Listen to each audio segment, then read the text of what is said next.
আসসালামু আলাইকুম, কেমন আছেন সবাই? ট্রেডিশনাল ওয়ার্ল্ডের পক্ষ থেকে ফারহান বাপ্পি আপনাদের সামনে চলে এসেছি আরও একবার। আর আজকে আমরা চলে এসেছি লালবাগে। আর লালবাগে আমরা একটা স্পেশাল আইটেম ট্রাই করতে আসছি, আর সেটা হচ্ছে ঝুরা মাংসের হাজিম। তো এই মুহূর্তে আপনাদেরকে দেখাতে চাই যে লালবাগের ঝুরা মাংসের হাজিমের কি অবস্থা।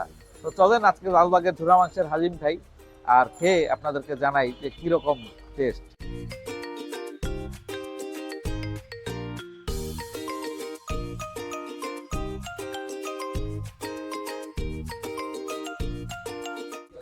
ওয়েল, হাতে কিন্তু চলে আসছে আদেল ও নাদিম ভাইয়ের সেই বিখ্যাত ঝুরা মাংসের হাজিম। হাজিমটা দেখে আমার এত বেশি ভালো লাগছে যে আমি আহ, কিছুক্ষণের জন্য বাকরুদ্ধ হয়ে গেছিলাম, এতটাই ভালো লাগছে। আমি একটু নেড়ে চেড়ে মশলাটা মিক্স করে নিই। ধোয়া ওঠা হাজিম আমি মাত্রই পাতিল থেকে তুলছে। আচ্ছা, প্রথম বাইট বিসমিল্লাহ। যথেষ্ট গরম, মাত্রই পাতিল থেকে তুলে আনা ধোয়া ওঠা হাজিম। আমরা ট্রেডিশনালি যদি হাজিম খাই সেটাতে মাংসের পিস থাকে চাকা চাকা, বাট এইখানে একেবারে ম্যাশ করা।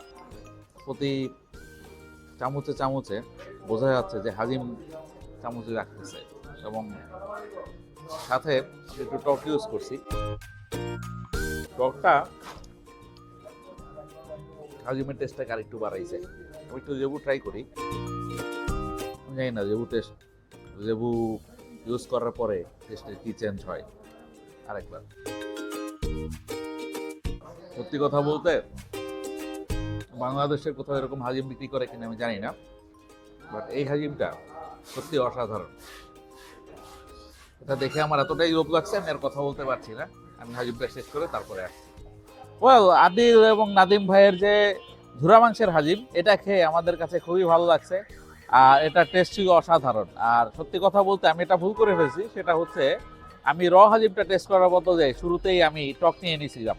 বাট টক ছাড়া র হাজিমটা টেস্ট সম্পূর্ণ ভিন্ন, এবং র হাজিমটা মুখে দিয়ে আপনারা টক খেতে মন চাইবে না। তো সত্যি কথা বলতে ঝুরা মাংসের হাজিম বাংলাদেশে আর কোথাও পাওয়া যায় কিনা আমার জানা নেই, বাট লালবাগে এই হাজিমটা অনেক বিখ্যাত হয়েছে, এবং এটা খাওয়ার অনেক ইচ্ছা ছিল আমার অনেক দিনের। আজকে আসছি, আজকে খাইলাম, আমার কাছে খুবই ভালো লাগছে। টেস্টের কথা বিবেচনা করলে আমি 10-এ 8 দিতে পারবো এই আদিল এবং নাদিম ভাইয়ের ঝুরা মাংসের হাজিমকে। আর আপনারা যদি চান লালবাগ আসতে এবং এই ঝুরা মাংসের হাজিম খেতে, তাহলে এই আদিল ও নাদিম ভাইয়ের হাজিমে এসে খেয়ে দেখতে পারেন। সেই পর্যন্ত ফারহান বাপ্পি আপনাদের কাছ থেকে বিদায় নিচ্ছি।